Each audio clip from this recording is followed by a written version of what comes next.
God talks always positive things. మరి దేవుడు ఎన్నడూ పాజిటివ్ సంగతులు మాట్లాడతాడు. But believers' weakness is అయితే విశ్వాసుల యొక్క బలహీనత they are ఏమిటంటే very much interested to hear negative things than the positive things. మరి పాజిటివ్ సంగతుల కంటే నెగిటివ్ సంగతులు వినటానికి విశ్వాసులు సంతోషిస్తూ ఉంటారు. We are weak in Christian life.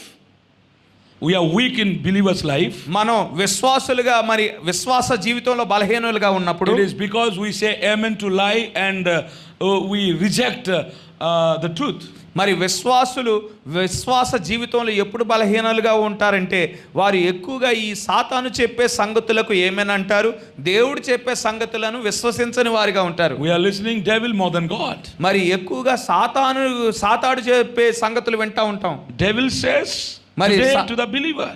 మరి సాతానుడు చెప్తా ఉండినాడు, oh well, you don't have to do these things. మరి సాతానుడు చెప్తా ఉన్నాడు, ఈ విధంగా నువ్వు చేయాల్సిన అవసరం లేదు, you don't need to pray more, నువ్వు ఎక్కువగా ప్రార్థన చేయాల్సిన అవసరం లేదు, you don't need to read more, మరి ఎక్కువగా చదవాల్సిన అవసరం లేదు, all pastors should do, you are just a believer. మరి పాస్టర్లు చేస్తారులే ఆ పని, నువ్వు చేయాల్సిన అవసరం లేదు, నువ్వు విశ్వాసే కదా. go to church, attend the meeting, come, మరి ఆరాధనకు వెళ్ళు, మరి అక్కడ విను చాలు, give offering, pay tithe, మరి ఆ కానుకలు ఇవ్వు, దశంభాగాలు ఇవ్వు చాలు, be silent, నిశ్శబ్దంగా ఉండు చాలు. you are not a preacher.